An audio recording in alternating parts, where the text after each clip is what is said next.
Kabanata 371. Natigilan si Charlotte, at nagulat sa nakita. Ibinaling ni Zachary ang kanyang ulo sa isang tabi at tahimik na ikinunot ang kanyang mga kilay. Maya-maya, may lumabas na pulang marka sa pisngi niya. Hindi pa kita sinampal noon, sabi ni Henry sa nakakatakot na boses. Ikaw ay matalino, masunurin, at hindi kailanman na binigo ako. Pero ngayon, hindi ako ang iyong puppet. Masungit na putol ni Zachary. Hindi mo ako magagamit para baliktarin ang pagkakamali mo. Ano ang ibig mong sabihin? Nanginginig ang boses ni Henry. Mali ba ako? Ngumisi si Zachary. Noon, ang aking ama ay nababagabag sa pag-ibig at namatay sa isang aksidente noon. Kaya, inilagay mo ang lahat ng iyong pag-asa sa akin at ginamit ang ganap na kontrol sa aking buhay. Dapat kong makuha ang iyong pag-aproba bago ako makipag-date o magpakasal sa sinuman. Nakialam ka pa noong sinubukan kong makipagkaibigan sa iba. Zachary knocked. Umungol si Henry. What's wrong? Hindi ba sapat ang isang sampal? Nagtaas baba si Zachary ng mapanghamon. Go on. Sampalan mo pa ako. Isipin mo yun bilang kabayaran sa pagpapalaki mo sa akin. Ikaw na bastos. Nanginginig sa galit si Henry habang itinaas ang kamay, at sasampalan na naman siya. Mr. Knock. Lumapit si Taylor para pigilan siya. Pakiusap, huminahon ka, huminahon ka. I am sorry. It was all my fault, nag-aalalang sabi ni Sharon habang papunta siya kay Henry. Hinawakan ang kanyang manggas, at nakiusap siya, pakiusap, itigil mo na ang pananakit kay Zachary. Please. Napapikit sa inis si Zachary na umikot sa kanyang mga takong. Tumigil ka, sigaw ni Henry. Hindi pinansin ni Zachary ang sigaw niya at umalis na. Mr. Knock. Sumunod sa kanya si Ben. Ang iba ay nakayuko at hindi nang ahas na gumawa ng anumang ingay. Napatingin si Charlotte sa direksyon kung saan kaalis lang ni Zachary, at nawalan ng sasabihin. Hindi siya makapaniwalang sinaway ni Zachary si Henry para lang ipagtanggol siya at sinisipa siya, at naging dahilan para sampalan siya ng matanda dahil sa galit. Si Zachary ay isang mapagmataas na tao na magpaparusa sa mga hindi magalang sa kanya, kaya hindi siya papayag sa sinumang makakatama sa kanya. Ngunit ngayon, sinampal siya ni Henry sa publiko. Ang pagsampal ay hindi malaki. Gayunpaman, ang kanyang pagmamataas at karangalan ay nasugatan. Anak ng tinapa, nagmura si Henry, nasasabog na sa galit. Tahimik na tumingin si Charlotte. Mr. Knock, kalimutan mo na, payo ni Taylor. Narinig mo ang sinabi ni Zachary. I don't think she was involved sa insidente ng pagkalason. Dapat may hindi pagkakaunawaan. Mangyaring bigyan ako ng isang pabor, at kalimutan ang tungkol dito. Sumenya si Taylor kay Sharon. Sabay iyak ni Sharon. I won't pursue this matter. Please don't let this come between you at Zachary. Ayokong magalit siya sa akin. Please. Baka patay ka na sana kung hindi nila ako hiniling na palayain ka, pagbabanta ni Henry habang nakaturo sa kay Charlotte. Lumayas ka, huwag ka na sa akin magpakitang muli. Umirap si Charlotte at umalis na nakayuko. Sinenyasan ni Reyna ang isa sa kanyang mga medical staff, na agad na sinundan si Charlotte at tinulungan siya. Mr. Knock, huwag ka nang magalit. Inaliw siya ni Taylor. We can't stay for long in Zachary Company. Aalis na ako kasama si Sharon ngayon. Okay. Tinapik ni Henry ang likod ng kamay niya para pakalmayan siya. Kailangan ng batang iyon ng disiplina. I am sorry sa mga pinagdaanan mo ngayon. Ipinapangako ko na paparusahan ko siya pag-uwi. Pakiusap, huwag mong sabihin iyon. Maaaring nasa 50s na si Taylor, ngunit siya ay isang banayad na lalaki. Ang mga bata ay lumaki at may sariling ideya. Normal lang yan. Huwag kang magalit sa kanya. Hahanap ako ng oras para kausapin siya ng pribado. Okay. Umalis ang pamilya Blackwood kasama si Sharon, at kasama si Reyna. Natakot si Spencer na baka tumaas ang presyon ng dugo ni Henry, kaya hinikayat niya ang matanda na umuwi at nagpatawag ng doktor mula sa Seren Hospital upang suriin siya. Dahan-dahan lumabas ng kwarto ang lahat. Parang bumalik ang kapayapaan. Si Taylor ang huling umalis. Inihatid siya ni Bruce sa kanyang sasakyan. Bago siya pumasok sa kanyang sasakyan, sumili ang matamis na ngiti ni Taylor. Gusto kong kausapin si Zachary, pero sa tingin ko hindi siya gustong makita ako. Pakisabi sa kanya ang paghingi ko ng tawad. Kung tutuusin, kasalanan namin ang nangyari. Huwag mong sabihin yan. Puno ng pagsisisi si Bruce. Hindi, dapat ako ang nakakaramdam ng kasalanan. Napabuntong hininga si Taylor. Kung alam kong may mahal na si Zachary na babae, hindi ako pumayag sa kanilang kasal. Well, hindi nakaimik si Bruce. Hindi nakakagulat na si Mr. Blackwood ay isang matagumpay na negosyante. Wala siyang alam sa una, ngunit kaagad niya nalaman na si Mr. Noct ay hindi dapat sisihin kung pinoprotektahan niya si Charlotte.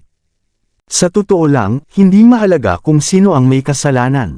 Ang taong pinoprotektahan ni Mr. Noct ang siyang panalo. Ang pangalan ng babae ay Charlotte Wind. Biglang nagtanong si Taylor. Oo, sabi ni Bruce na bahagyang tumango. Wind. Hinimas ni Taylor ang kanyang sentido. Oo. Nagtaka si Bruce kung bakit napaka-espesipiko ni Taylor. Maghahanap ba siya sa kanya? Ito ay isang bihirang apelyido, sabi ni Taylor na nag-iisip. 20 years ago, nagkaroon ako ng kaibigan na ganoon din ang apelyido. Oh, nakahinga si Bruce sa sagot niya. Sinusubukan niyang makahanap ng isang matandang kaibigan. Sige, aalis na ako sa inyo. Paalam. Tinapik ni Taylor ang balikat ni Bruce at pumasok sa kanyang sasakyan. Pagkaalis niya, bumalik si Bruce sa opisina ni Zachary. Magulo ang opisina ni Zachary. Binasag niya ang lahat ng kanyang makakaya. Ilang bagay na pinalipad ni Zachary at muntik nang matamaan si Ben sa ulo, ngunit sa kabutihang palad ay naiwasan ito ng huli. Humakbang si Bruce para kumatok sa pinto habang pinapaalalahanan siya ni Ben sa mahinang boses. Kumakatok ka pa sa pinto ngayon. May death wish ka ba? Ano pa bang magagawa ko? Kailangan kong isumbong sa kanya ang sitwasyon. Nakasimangot si Bruce. Nga pala, ano naman ang tungkol kay Miss Wind? Kunin mo ang isang tao na pauwiin siya, sabi ni Ben. Pagkatapos, ibinahagi niya ang kanyang opinyon. Sa tingin ko ay hindi na siya maaaring manatili sa kumpanya. Kung hindi, natatakot ako na si Miss Blackwood ay magkakagulo sa kanya bawat ilang araw. Iyon din ang naisip ko. Matapos huminga ng malalim, kumatok si Bruce sa pinto. Walang tugon. Nag-iisip si Bruce kung dapat ba siyang umalis nang bumukas ang pinto. Nagpalitan ng tingin sina Ben at Bruce bago maingat na pumasok sa opisina. Nakatalikod sa kanila si Zachary na nakaupo sa upuan niya. Ang kanyang refleksyon sa French windows ay tila medyo malungkot. Mr. Noct, umalis na ang lahat, maingat na ulat ni Bruce. Nagagalit ang lolo mo, pero si Spencer ay hinikayat siyang umuwi. Nagpatawag siya ng doktor dahil natatakot siya sa presyon ng dugo ng matanda baka tumaas. Nanatiling tahimik si Zachary at kinakalikot ang isang Rubik's Cube sa kanyang kamay. Sinamahan ni Reyna si Miss Blackwood pauwi at nanatili siya para gamutin siya. Nagpatuloy si Bruce sa kanyang ulat. Ibinaba ko lang si Mr. Blackwood. Gusto niyang sabihin ko sa iyo ang paghingi niya ng tawad. Sinabi rin niya sa akin kung alam niya lang na may mahal kang iba, hindi sana siya pumayag sa kasal. Gayunpaman, walang sinabi si Zachary. Bago umalis si Mr. Blackwood, nakuha niya ang buong pangalan ni Miss Wind mula sa akin. Pinag-aralan ni Bruce ang ekspresyon ng kanyang amo. Inaangkin niya na may isang matandang kaibigan na may parehong apelyido 20 taon na ang nakalilipas. Siya nga pala, may pinadala si Ben para pauwiin si Miss Wind, dagdag niya pagkatapos ng maikling paghinto. Sabihin sa kanya na huwag nang pumunta sa kumpanya mula ngayon. Sa wakas, nagsalita si Zachary. Oo. Alam ni Bruce na ang kanyang amo ay kapareho ng iniisip nila ni Ben. Hanggat lumayo siya sa Divine Corporation, hindi niya mabunggo sina Sharon at Henry. Iyon lang ang paraan para matiyak ang kaligtasan niya. Alamin kung sino ang nasa likod ng pagkalason na iyon, sa lahat ng paraan. Dumaan ang lahat sa tabi ni Sharon. Inikat ni Zachary ang kanyang upuan at ipinagpatuloy ang paglutas ng kanyang Rubik's Cube. Gayunpaman, ang lamig ng tingin niya ay parang yelo. Nakuha ko. Napayuko si Bruce. Sigurado si Zachary na sadyang nilaso ni Sharon ang sarili. Kilalang kilala ni Ben at Bruce ang kanilang amo. Gayunpaman, walang katibayan upang ituro ito sa kanya, kaya hindi nila mailantad siya. Ginagawa ito ni Sharon para maalis si Charlotte sa harap nina Henry at Taylor. Never in her wildest dreams did she expect Zachary to take the blame to protect Charlotte. Sa huli, nagngangalit si Henry at sinampal si Zachary sa publiko. Si Zachary ay isang hindi mapagpatawad na tao. Kukulitin niya ang sinumang maglakas loob na manggulo sa kanya. Natural, magdaramdam siya pagkatapos masampal. Si Henry ang sumampal sa kanya, pero si Sharon ang dahilan ng problema. Naipit si Zachary ang sisihin sa kanya. Hindi mahalaga kung ikakasal ako. Pero kung si Sharon ang naglason sa sarili niya, there's no way I'll let na may isang taong masama na ito ay mananatili sa aking tabi. Oo, gagawin ko na ngayon. Tumalikod na si Bruce para umalis nang may sumagi sa kanya. Parang si Mr. Blackwood ay interesado kay Miss Wind, maingat niyang paalala. Should I send someone to protect her? No need, matigas na sagot ni Zachary.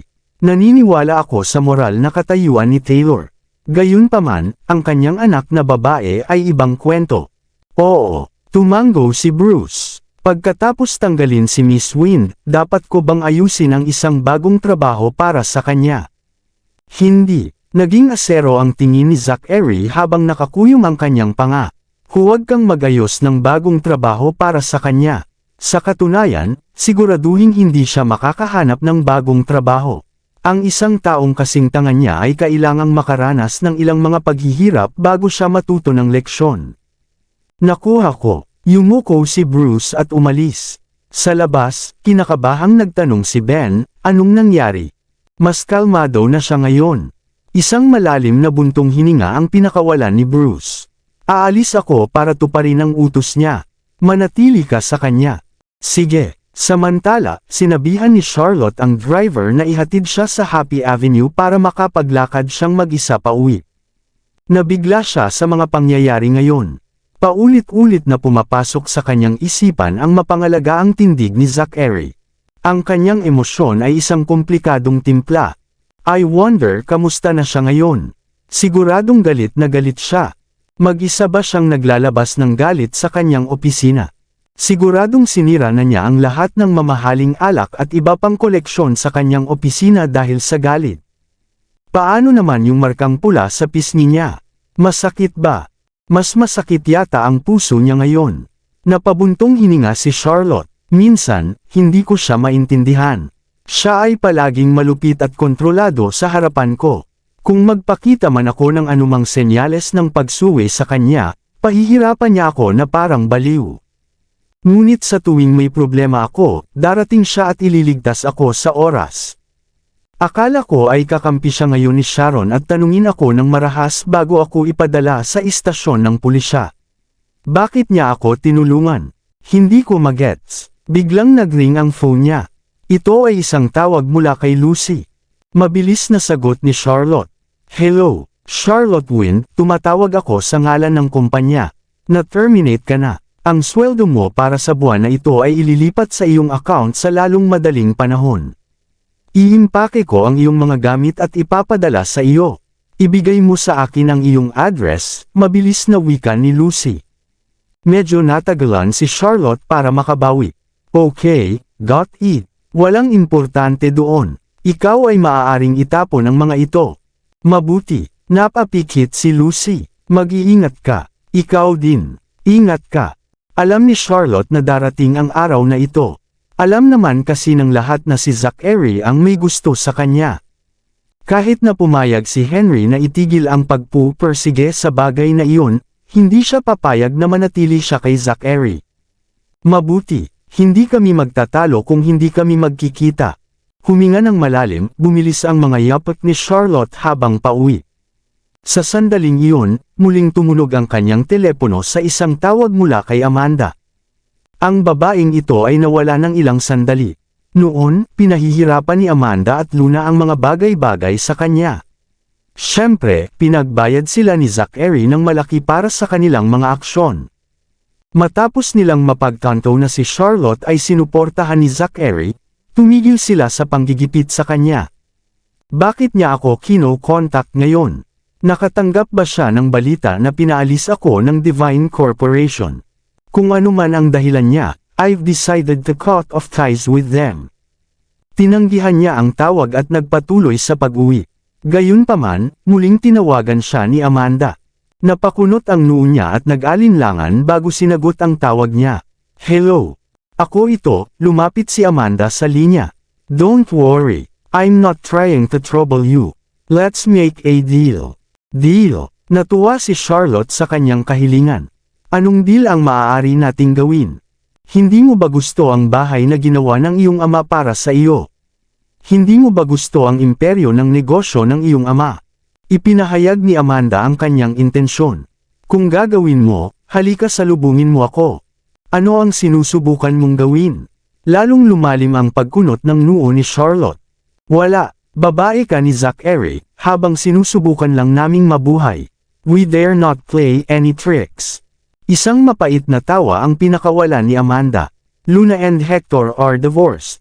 We have lost everything, so we're iniisip na ibenta ang aming mga ari-arian para sa pera at lumipat sa F-Nation. Naghiwalay na sina Luna at Hector. Nagulat si Charlotte sa balita. Nasa loob iyon ng kanyang inaasahan, ngunit hindi niya alam na mangyayari iyon nang mabilis na mangyari ito. Mukhang napuno na si Hector kay Luna. Naghiwalay sila ilang araw na ang nakakaraan, malungkot na pahayag ni Amanda. Isang buwan na kaming hindi nagkikita ni Timothy. Tumangging kumain si Luna at tinititigan lang ang litrato ni Timothy at umiiyak. Oh, walang pakialam na sagot ni Charlotte. Tingnan mo ang maliwanag na bahagi. I know you must be gloating deep down. It must be funny for you. Di bale, we're now a joke sa lahat. Maaari kang tumawa ng malakas. Ay Selena, nagpatuloy si Amanda, the Sterlings are not faring any better either. Since they wanted a divorce, we sumang-ayon kami. Gayunpaman, pinalayas nila si Luna nang wala sa ilalim ng kanyang pangalan. Hindi ako makapaniwalang ganito sila kawalang puso. This is none of my business, naiinip na sabi ni Charlotte. Okay, let's back to the topic, sagot ni Amanda. Hindi na kami maaaring manatili sa H-City, kaya kami pupunta sa F-Nation. Matapos masira ang pamilyang White, nasira na ang mga pabrika ng iyong tiyo Simon at dumaranas ng mga pagkalugi. Kamakailan lamang, nang suriin namin ang mga account, napagtanto namin na walang anumang tubo. Sa halip, nagkaroon ng deficit. Napabuntong hininga siya. Anyway, kailangan namin ng pera ngayon. Ibebenta namin ang villa at ang mga pabrika. Kung kukuha kami ng outside buyer, magtatagal. Dahil kapos kami sa oras, gusto kong itanong kung interesado kang bilhin sila. Kung oo, maaari tayong magkita at pag-usapan ang mga detalye. Sobrang pagpapahalaga mo ba sa akin? Ganti ni Charlotte. I don't have a cent under my name. Where would ako kukuha ng pera para makabili ng villa at pabrika? Maaaring mahirap ka, ngunit mayaman si Mr. Noct, hindi mapakali ang paalala ni Amanda sa kanya. Nakasama mo siya sa mahabang panahon. Don't tell me wala kang nakuha sa kanya. Madali niyang mabibili ang mga pabrika at ang villa. Napaisip si Charlotte. Isaad ang iyong presyo. 3 pabrika at 1 villa para sa 70 milyon. Hindi gaanong, nagmamadaling sagot ni Amanda. Alam ko si Mr. Noct ang backer mo, kaya hindi ako magpapaligoy-ligoy. Ito ay isang makatwirang presyo. Kung hindi ka naniniwala sa akin, pwede mo siyang tanungin. Maraming salamat sa lahat ng sumusubaybay. Please subscribe and follow my YouTube and Facebook channel, Filipino Novel. Maraming salamat po. Kabanata 375. Let me think about it. Ibababa na sana ni Charlotte ang telepono. Oh, wait, mabilis siyang pinigilan ni Amanda. Ang presyo ay negotiable. Mangyaring makipag-ugnayan sa akin anumang oras pagkatapos na pinag-isipan mo na. Wala ka man lang 70 milyon. Medyo natarante si Charlotte, pwede namang ibenta ang ruby necklace na iyon para sa maraming pera. Tsaka may iba ka pang asset. Kalimutan mo na. Sa pagbanggit nito, labis na nagalit si Amanda. Upang mailigtas ang kanyang kasal, ibinenta ni Luna ang lahat ng mahahalagang alahas, kotse at ilang fixed asset nang hindi nagsasabi sa amin. May kabuuang mahigit 300 milyon ang ibinigay kay Hector para tumulong sa kanyang kumpanya ngunit lahat ay nawala. Huwag kang mag-alala na niloloko ka namin. Si Mr. Noct ay nasa iyong panig, kaya hindi kami mangangahas na gawin kahit anong kalokohan. Isipin mo na lang ng maayos. Kung interesado ka, tawagan mo ako. Pagkatapos, ibinaba ni Amanda ang telepono. Nang marinig na tumahimik ang linya ng telepono, nataranta si Charlotte. Tiyak, wala siyang pagnanais na makitang maglaho ang negosyo ng kanyang ama. Ni hindi niya gustong makita niya ang mainit na magandang tahanan ng nakaraan ay napunta sa kamay ng ilang estranghero. Magagamit niya ang mana na ibinigay sa kanya ng kanyang ama para bilhin muli ang mga bagay na iyon. Gayunpaman, wala siyang karanasan sa pagpapatakbo ng isang negosyo. Pagkatapos mabili muli ang pabrika, paano niya patakbuhin ito? Naroon din ang villa na dapat isaalang-alang. Sa kanyang kasalukuyang kalagayan sa pamumuhay, kailangan niyang magmaneho kahit saan siya magpunta. Napakalaki ng villa na kailangan niya nang hindi bababa sa 4 o 5 katulong upang mapanatili ito. Sa kasalukuyan, siya ay walang kakayahang kumita ng napakaraming pera, kaya paano niya ito mapapanatili pagkatapos mabili? Bagamat nag-iwan sa kanya ng pera ang kanyang ama, mauubos ito kung wala siyang kinikita. Higit pa rito, ang pag-iibigan sa pagitan nila ni Zachary ay naging mas malala. Kay Henry, siya ay malamang tinak na sa laman. Kasabay nito, siya rin ay isang istorbo sa Blackwood family. Hindi niya maisip kung ano ang mangyayari sa hinaharap. Pagod na siya physically at mentally at ayaw na niyang magpumiglas pa. Higit pang mahalaga, kailangan ni Mrs. Berry at ng mga bata ng katatagan. Sa sandaling ito, ang gusto lang niya ay umalis kasama ang mga bata at si Mrs. Berry sa isang lugar kung saan sila mabubuhay ng mapayapa. Habang ang isip ni Charlotte ay gumagala sa malayo, muling tumunog ang kanyang telepono. Si Jeffrey iyon. Agad niyang sinagot ang telepono, "Hello, Mr. John. Miss, gusto sana kitang makita. Maginhawa ba? Oo ba? Pupunta ba ako sa opisina mo? Hayaan mo akong pumunta sa iyong lugar.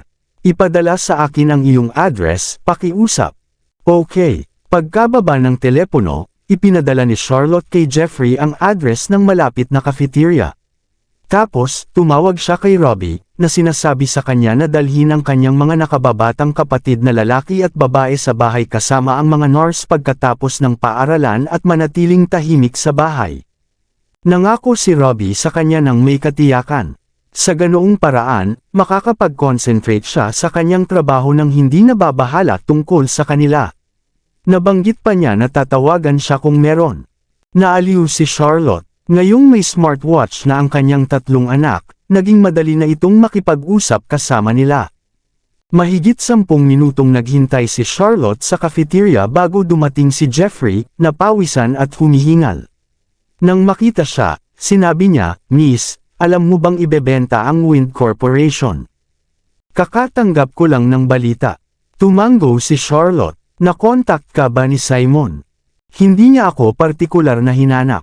Hinanap niya lang ang mga subordinate ni Mr. Wind para tingnan kung may tao na makabili. Kumunat ang noo ni Jeffrey at galit na sinabi. Nakakapuot talaga ang taong ito. Noong una ay gumamit siya ng mga kasuklam-suklam na paraan para agawin ang mana ni Chairman. Gumawa siya ng pera sa loob ng ilang taon gamit ang mga koneksyon ng mga sterling. Ngayon, ibinebenta niya ito sa murang halaga na presyo dahil hindi niya maipagpatuloy ang pagpapatakbo ng negosyo. Sayang ang effort ni Chairman. Pagkasabi nito ay medyo hindi na mapakali si Jeffrey. "Miss, I shouldn't tell you this. I'm really anxious. Ako ay ayokong mahulog sa kamay ng iba ang pundasyon na pinaghirapan ng Chairman." "Naiintindihan ko." Tumango si Charlotte. "Hindi na ako bata. May mga bagay na alam ko kahit na hindi mo sinasabi sa akin." "Oh, Huminga ng malalim si Jeffrey, wala akong malaking puhunan. Kung may pera ako, bibilhin ko talaga ang mga pabrika na iyon. Nang marinig ito, nagkaroon ng brainwave si Charlotte. Iniisip niya kung kaya niyang bilhin ang mga pabrika, anyayahan si Jeffrey at ang mga dating tauhan ng kanyang ama upang tumulong sa pagpapatakbo sa kanila. Sa ganoong paraan ay matututo siya tungkol sa negosyo. Pagkatapos ng mga pangyayari kamakailan, lalo niyang napagtanto na naging overprotective sa kanya ang kanyang ama na nagreresulta sa kanyang kawalan ng kakayahan upang mabuhay o harapin ang mga hamon sa buhay. Hindi man lang siya makahawak ng simpleng trabaho at hindi sapat ang kinikita niya para matustusan ang kanyang mga anak. Kahit na ang kanyang ama ay nag-iwan ng isang napakalawak na mana upang ang kanyang mga gastos sa pamumuhay ay ligtas, siya ay hindi lang dapat gumastos ng kayamanan nang hindi nagtatrabaho para sa sariling kabuhayan. Bukod, kailangan niyang magtakda ng isang mahusay na halimbawa bilang isang ina. Gayunpaman, ang bilhin muli ang mga pabrika at magsimulang muli ay hindi isang simpleng gawain. Hindi niya kailanman nagawa ang kumpanya noon at wala siyang masyadong alam sa negosyo ng kanyang ama. Ibig sabihin kailangan niya gumastos ng 70 milyon para bilhin ang mga pabrika na iyon at magsimula sa simula. Wala siyang gaanong tiwala. Ang Wind Corporation ay dating humarap sa negosyo ng real estate sa pangunahin. Mayroon ding 10 pabrika na gumawa ng damit at alahas. 7 sa kanila ay nasa ibang probinsya at isinara matapos ang pagkabangkarote ng korporasyon. Para sa 3 pabrika na ito, ginamit ni chairman ang kanyang impluensya para manatili sila na nasa operasyon para sa iyo. Nakakalungkot lang na gumamit sina Simon, Thomas at iba pa ng mga kasuklam-suklam na paraan para agawin sila. Galit na ikinwento ni Jeffrey ang mga pangyayari noong mga taong iyon at bumantong hininga. I only hate myself for being incompetent. I couldn't stop them. At the same time, I thought that those na pag-aari pa rin ng mga kamag-anak ang mga pabrika, kaya sumuko ako. Hindi ko inaasahan na hindi magiging ganoon ang mga lalaki na makapagpatuloy sa operasyon pagkatapos lamang ng 4 na taon. Sila ay mga parasito na pinapakain sa kabutihang loob ni tatay kaya sila ay walang silbi, at umasa sila sa pamilyang Sterling ng ilang taon. Ngayong bumagsak na ang bago nilang host, natural na sila hindi na maipagpatuloy ang operasyon. Napabuntong hininga si Charlotte at saka pansamantalang nagtanong, Mr. Judd, pumunta ka ba sa akin na umaasa na bibilhin ko ang mga pabrika? Hindi, umiling-iling na sagot ni Jeffrey, wala na si chairman at wala nang silbi ang mga kamag-anak mo na mga sakam. Bilang isang babae, hindi magiging madali ang iyong buhay kaya paano mo mababayaran ang mga pabrika na iyon? Kung gayon, ano ang nasa isip mo? Nakakilala ako ng ilan sa mga pinagkakatiwalaang tao ng iyong ama at nakipag-usap sa kanila. Pinagsama-sama namin ang aming pera at kayang bumili ng isang pabrika. Kumpiyansa kami na mabubuo namin ito. Excited na sabi ni Jeffrey, I want to invite you to invest in the company, not in terms of money, but in terms ng teknikal na kaalaman. Hindi ka ba natuto ng disenyo noon? Ang mga pabrika na ito ay gumagawa ng lahat ng damit, kaya ito ay sa mismong eskinita mo. Nang marinig ito, sobrang na-touch si Charlotte. Alam niya kung ano talaga ang intensyon nila. Alam nila iyon na sa sandaling ito ay wala siyang permanenteng tahanan at walang matatag na trabaho. Kaya naman, sinubukan nilang tulungan siya sa pamamagitan ng pagpapapasok sa kanya sa kanilang kumpanya. Sa isang paraan, magkakaroon siya ng matatag na kita sa hinaharap. Bagaman nagtapos ka sa isang prestihiyosong unibersidad, wala kang karanasan sa pagtatrabaho at kaya mo gumawa lamang ng ilang gawaing sekretarya sa labas. Walang kinabukasan. Nagpatuloy si Jeffrey. Kung sasamahan mo kami sa pakikipagsapalaran na ito, maituturo namin sa iyo ang lahat ng itinuro sa amin ng iyong ama noong simula. Sa hinaharap, pagkatapos mong matutunan ang mga pangunahing kaalaman, maaari kang magsimula ng sarili mong negosyo at magiging buhay mo ay maging ligtas. Salamat, Mr. Judd. Napaluha si Charlotte. Talagang pinahahalagahan ko iyon. Please don't say that. Naging mabait ang tatay mo sa amin at ngayon na ang oras para gantihan siya, nakangiting sabi ni Jeffrey na nahihiya. Higit pa rito, kumikita din ang pabrika na aming kinuha. Let me think over this for a while. After a few days, I will give you a reply. Okay lang ba? Naramdaman ni Charlotte ang pangangailangan na maging maingat. Okay, pag-isipan mo. Tumango si Jeffrey. By the way, nakuha mo na ba ang mga bagay na iniwan sa iyo ng tatay mo? Hindi pa. Nagpunta ako doon, bagaman, sabi ni Charlotte. Sa ngayon, maaaring mas ligtas sa mga tagapag-alaga sa sementeryo. Tignan mo ang laman as soon as possible, especially concerning your mother, maybe, it will be helpful sa iyo. Paglabas ng cafeteria, labis na nag-aalala si Charlotte. Napakaganda ng proposal ni Jeffrey pero siya na ngayon ay ina na may mga responsibilidad at kaya ang bawat hakbang na kanyang gagawin ay kailangang pag-isipang mabuti. Nasa ospital pa rin si Mrs. Berry, at gumagaling pa rin ang binti ni Jamie. Hindi lang ito ang oras para lumipat ng bahay. Ang mga pabrika na iyon ay matatagpuan sa maliliit na lungsod sa labas ng H-City, na may mas mababang mga pamantayan sa parehong edukasyon at mga pasilidad na medikal. Ang pag-aaral para sa mga bata ay hindi naging problema. Tutal bata pa sila at walang major na problema sa pagkaantala ng 1 taon o 2 ngunit ang medikal na paggamot ay isang malaking alalahanin. Nabali ang kanang paa ni Jamie. Ano ang dapat kong gawin kung walang tamang paggamot at may mga sekwele sa hinaharap? Bukod doon, si Mrs. Berry ay nagkaroon ng katamtamang cerebral infarction at nasa ospital pa rin. Maaari silang makatanggap ng pinakamahusay na paggamot sa pananatili sa H-City. Sa sandaling umalis sila sa lugar na ito, maaaring mangyari ang lahat ng mga problemang ito. Sa anumang kaso, kailangan naming hintayin si Mrs. Berry at Jamie na maging matatag bago gumawa ng anumang mga hakbang. Nang gabing iyon, balisa si Charlotte, na iniisip ang bagay na ito at kung ano ang dapat niyang gawin. Kinaumagahan, tinanong ni Charlotte ang pediatrician ni Jamie, Dr. Howard, kumusta na ngayon ang binti ni Jamie? Kailan siya ganap na gagaling? Ang mga bata ay mas mabilis gumaling kaysa sa mga matatanda. Ang pangkalahatang panahon ng paggaling ay 3.5 buwan. Si Jamie ay malusog kaya posibleng mas mabilis siyang gumaling. Nagpasalamat si Charlotte at pumunta siya sa ospital para bisitahin si Mrs. Berry pagkatapos ipadala ang mga bata sa paaralan. Sinabi ni Reyna na kailangan ni Mrs. Berry ng operasyon at kasama ng mga ehersisyo sa physical therapy, siya ay babalik sa kanyang normal na sarili sa loob ng 2 buwan o higit pa. Sa lahat ng impormasyong ito, alam na alam ni Charlotte kung ano ang maaari niyang gawin, kaya agad niyang tinawagan si Jeffrey upang ayusin ang isang pulong. Miss, ang bilis mong magdesisyon. Laking gulat ni Jeffrey. Mr. Judd, hindi muna ako makakaalis sandali. Bigyan mo ako ng 3 buwan. Aayusin ko muna ang usapin dito. Pupunta ako at samahan ka pagkatapos. Kinuha ni Charlotte ang isang bank card mula sa kanyang pitaka at ibinigay ito kay Jeffrey. May 2 milyon dito, na lahat ng ipon ko, kunin mo na lang na puhunan ko. Ito, hindi ko ito matatanggap.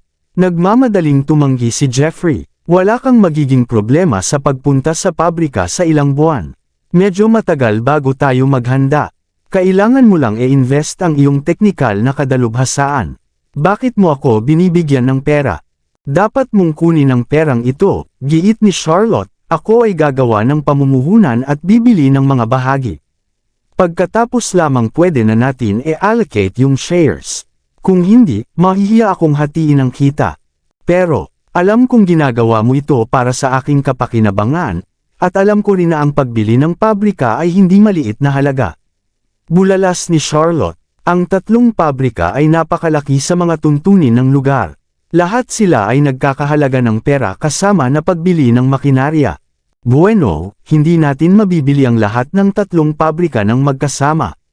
Sabi ni Jeffrey, gumawa ako ng pool kasama si Mr. Lane at Mr. Greenfield at halos wala kaming sapat na pambili ng isa na nagkakahalaga ng 10 milyon.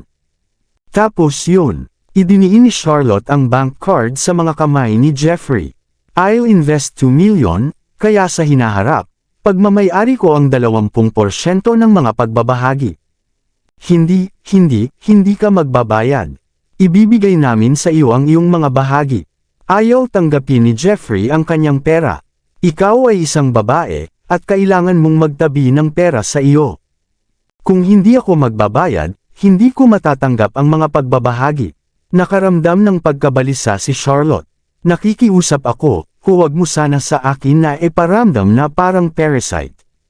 Dahil doon, tumigil si Jeffrey sa pagprotesta at tahimik na tinanggap ang bank card. Sige, maghiwalay na tayo gayon din, makakakuha ka ng 25% ng mga pagbabahagi. Kung ganoon, tinatanggap ko ang iyong kabaitan. Alam ni Charlotte na kapag tumanggi siya, hindi matatapos ang diskusyon. Ituloy niyo ang mga plano at kapag tapos na ako dito, pupuntahan ko kayo. Oo, paulit-ulit na tumango si Jeffrey. Ang pabrika na ito ay nasa Yaleview, mga 400 kilometro mula sa H-City. Aayusin ko lahat doon at hihintayin kita. Well, this matter must be carried out in a low-key manner para walang makaalam na ako ay shareholder, taimtim na udyok ni Charlotte. Walang dapat makaalam na babalik ako sa pabrika. Naiintindihan ko, don't worry, at kaya natapos ang kanilang talakayan sa isang matagumpay na tala. Matapos iwan si Jeffrey, napakagaan ng pakiramdam ni Charlotte. Nagsimula siyang maramdaman na mayroon siyang layunin sa buhay. Kapag naayos na ang lahat dito, dadalhin niya si Mrs. Berry at ang mga bata sa Yaleview. Iiwan niya ang masalimuot na buhay sa lungsod na ito at magsisimula ng bagong buhay. Nang huminto ang taxi at naghihintay sa pulang ilaw, aksidenteng nakita ni Charlotte ang Divine Corporation na gusali sa gilid ng kalsada. Ang sobrang laki ng electronic billboard ay nagpapakita ng press conference sa araw na iyon. Sa screen, ang kaakit-akit at gwapong mukha ni Zachary ay nakakuha ng atensyon ng maraming dumadaan habang ang magandang si Sharon ay nakabihag sa kanyang sariling paraan. Ito ay totoo lalo na nang tumingin siya kay Zachary sa kanyang magiliw na titig na nagparamdam sa lahat that they were a match made in heaven. Marahil ay ipapalabas ang balita ng kanilang kasal mamaya. Isang mapait na ngiti ang lumitaw sa mukha ni Charlotte at naranasan niya ang sandamakmak na emosyon sa paglalarawan. Naalala niya ang gabing pinrotektahan siya ni Zachary ng husto at lahat ng nangyari sa pagitan nila. Nag-flash sa harap niya ang nakaraan at parang roller coaster ang puso niya. Minsan, iniisip niya kung may nararamdaman pa ba siya para sa kanya. Habang patuloy sa paglalakbay ang sasakyan, binawi ni Charlotte ang kanyang tingin ngunit sa gilid ng kanyang mga mata, nakita niya ang isang pamilyar na figure. Hindi kalayuan, nakaparada sa tabing kalsada, ay ang Rolls-Royce Phantom. Napapaligiran ng ilang bodyguards, sumakay si Zachary sa kotse. Pagkatapos ay kumilos ang kotse sa kalsada. Bumilis ang tibok ng puso ni Charlotte at mabilis siyang napaatras habang kasabay nito, nagtago siya gamit ang mga kamay sa takot na mapansin ni Zachary. Naghiwalay sila nito at hindi nakipag-ugnayan sa kanya nitong 2 araw. Malamang gusto niya ng isang malinis na pahinga. Kung ganoon, lalayo na lang siya sa paningin niya. Mas mabuti siguro na hindi na sila magkita muli. Ang isang luxury car ay isang luxury car. Ito ay tumataas ng napakabilis. Napabuntong hininga ang taxi driver habang nakatingin sa Rolls-Royce Phantom na lumalayo. Kailan magiging Rolls-Royce ang maliit kong basura? Walang sinabi si Charlotte. Umayos siya ng upo at tinitigan ng blanko ang imahe ng Phantom na nawawala ang layo. Sa isip-isip niya, hindi niya maiwasang mag-isip kung talagang pakakasalan niya si Sharon. Bumaba ang katahimikan sa sasakyan. Sa loob ng Rolls-Royce Phantom, hindi namamalayang lumingon si Zachary at tumingin sa direksyon niya. Kahit papaano, naramdaman niyang may nakatingin sa kanya. Gayunpaman, nang tumingin siya sa paligid, walang mga pamilyar na sasakyan. Marahil, ilang mga dumaraan lang na humahanga sa kanya. Bumalik ang focus ni Zachary sa sasakyan at ipinagpatuloy niya ang pag-check sa impormasyong ipinadala ni Bruce. Doon ay isang highway surveillance clip na nagpatunay na pagkaalis ni Sharon sa airport noong araw na iyon, hindi siya pumunta ng direkta sa Divine Corporation, ngunit nagmaneho sa labas ng lungsod. Pagkatapos, ang eksena sa mga suburb ay naitala lahat sa dashcam. May naghihintay na doktor doon at inabutan siya ng maliit na bote ng likido. Sinabi niya sa kanya na mangyayari ito 70 minuto pagkatapos niyang inumin ito at inutusan siya na bigyang pansin ang oras. Tanong ni Sharon, wala namang mangyayaring hindi maganda, di ba? Huwag kang mag-alala, ang dosis na ibinibigay ko sa iyo ay napakaliit. Bagamat ikaw ay magsusuka ng dugo, mahihimatay, at gastrointestinal cramp sa panahon ng pag-atake, ang epekto ay magtatapos sa 1 oras. Pagbalik mo, gagawin ko na e-treat ka ulit. Pagkatapos ng ilang araw, magiging maayos ka na. Gayunpaman, si Zachary ay napaka-observant. Nakikita niya ang anumang mga trick na sinusubok sa kanya. Si Sharon noon medyo nag-aalangan. Hayaan mo akong turuan ka ng paraan, bulong ng doktor. Ang gamot na ito ay parang tinta. Maaari mong sipsipin ito sa imbakan ng tinta ng panulat, kaya hindi niya ito mahahanap. Magandang ideya iyon, tumanggo si Sharon, tandaan mong itago ang sikreto na ito. Kung ito ay lumabas, tapos ka na. Oo naman, nasa iisang team tayo ngayon. Sa tagumpay, pagsakay niya sa kotse, tinanong ni Sharon ang kanyang assistant, sigurado ka bang nasa kumpanya si Charlotte ngayon? Oo, tumawag lang ako para kumpirmahin na nakarating na siya sa kumpanya. Sagot ng katulong, huwag mag-alala, siya ay ibababa sa isang iglap ngayon. Ang galing! Nang makita ito, nagsalubong ng mahigpit ang mga kilay ni Zachary at ang kanyang mukha ay napakalungkot. Matagal na niyang alam na si Sharon ay mayabang at kusa na gagamit ito ng anumang paraan para makamit ang kanyang layunin, ngunit hindi niya inaasahan na ang kanyang ugali ay magiging kasuklam-suklam at kasuklam-suklam na gagawin niyang lasunin ang sarili para lang ma-frame si Charlotte. Mr. Knock, bagamat nabanyag na ang bagay na ito, dapat itong hawakan ng mabuti, paalala ni Ben ng maingat. Ang balita ng pagtutulungan ng Divine Corporation at Cinder Group ay inilabas na pati na rin ang balita ng pakikipag-ugnayan mo kay Miss Blackwood. Talagang persigido ang matanda. Ngumisi si Zachary. Paano ang balitang inilabas? Kung tumanggi ako, pwede ba niya akong itali para magkanobya? Pero hindi maganda na hamunin mo si Mr. Knock ng ganito. Malumanay na sinabi ni Ben, wala itong magandang naidudulot kay Miss Wynne. Iyon ang dahilan kung bakit ko siya pinaalis at hinayaan siyang umalis, para harapin ko ito. Iniikot ni Zachary ang phone sa palad niya habang nakatitig sa labas ng bintana ang mga mata. Ano kaya ang ginagawa ng stupid woman ngayon? Para sa kanyang kapakanan, hinamon niya ang kanyang lolo at sinampal sa kanyang mukha. Hindi man lang siya nag-text. Nasaan ang konsensya niya? Sige, kung ganoon. Tumigil sa pagsasalita si Ben, at alam niyang hindi matitinag si Mr. Knock. Kakaiba, malamig na sabi ni Zachary. Paano pinalaki ng isang magiliw na tao na tulad ni Taylor ang gayong anak na babae? Si Miss Blackwood daw ay ipinanganak sa labas ng kasal. Siya ay lumaki sa labas ng pamilya hanggang sa siya naging 10 years old. Maaring nagkaroon siya ng bisyo dahil sa kanyang paglaki. Mukhang may lehitimong anak na babae si Mr. Blackwood na mas matanda kay Miss Blackwood at 1 taon ang pagitan. I think her name is Cynthia, sabi ni Ben. Nakilala ko siya noong bata pa siya at mukhang maayos siya ngunit medyo autistic. Naalala ni Zachary. I'm curious. Bakit gusto ng matanda na pakasalan ko ang isang anak ng Blackwood family? Ay dahil hinahangaan niya si Taylor. Mukhang narinig kong binanggit ni Mr. Spencer na noong bata pa ang tatay mo, matalik niyang kaibigan si Mr. Blackwood. Iniligtas din ni Mr. Blackwood ang kanyang buhay. Nang maglaon, naaksidente ang iyong ama.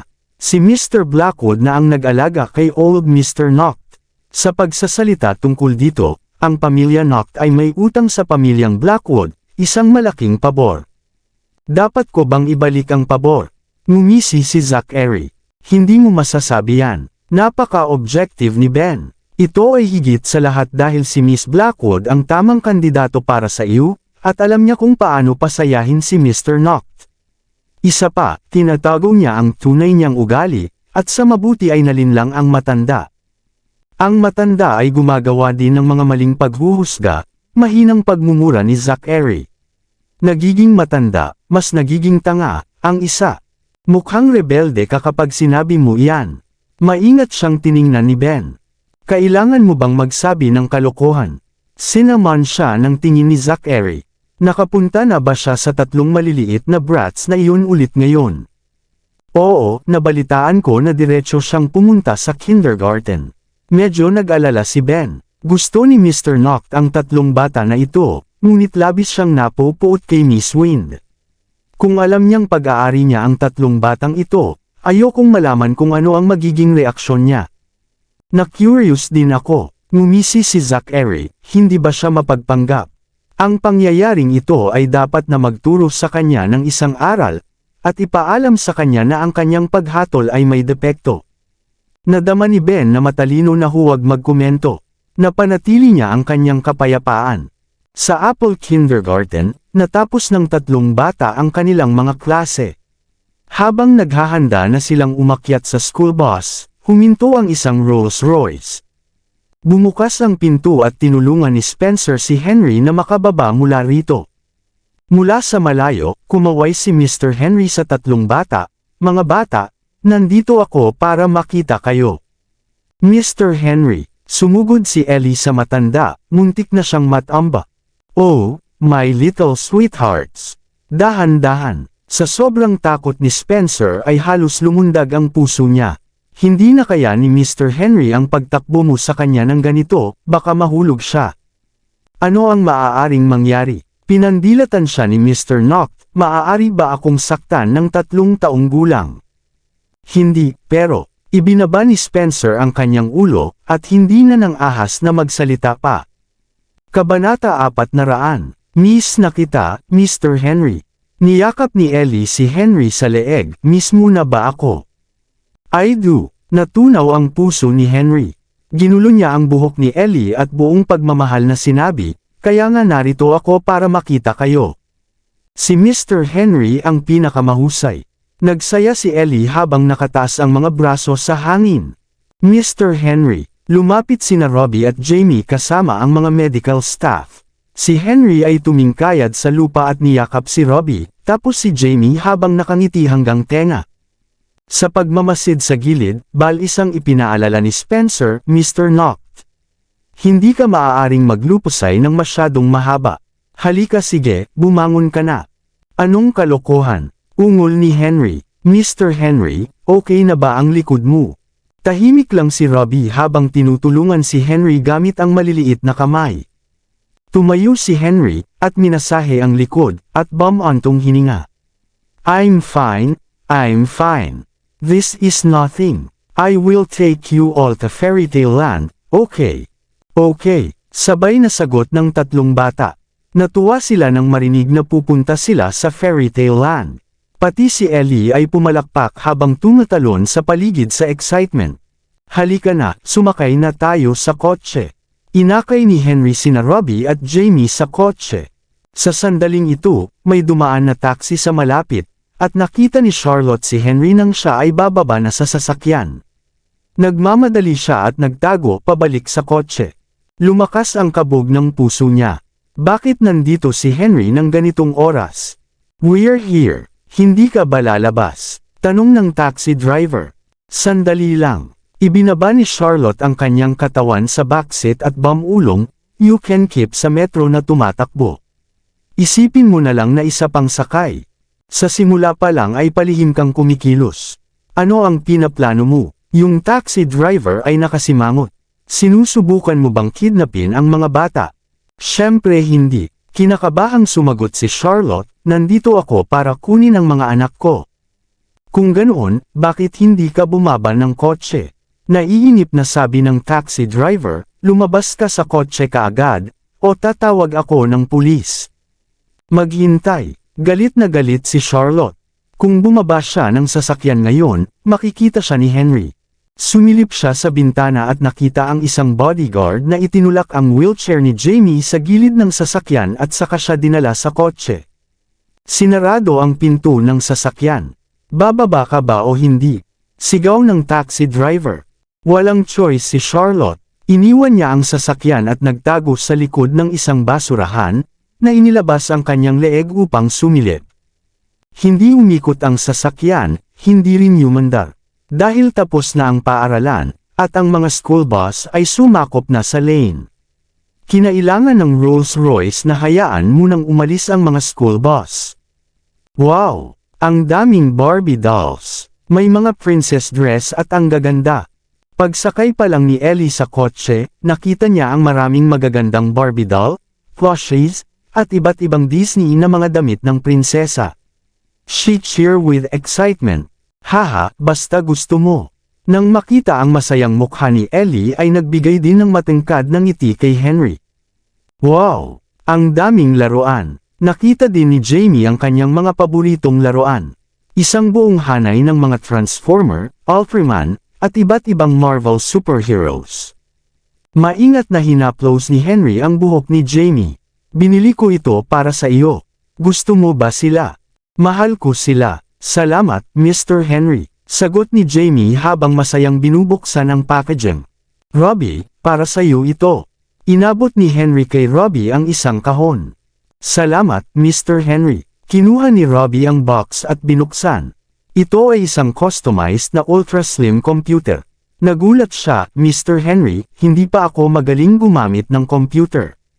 Maingat na hinawakan ni Henry ang kanyang buhok at buong pagmamahal na sumagot, maaari kang matuto palagi. You're a smart and talented boy. Tuturuan kita ng basics today.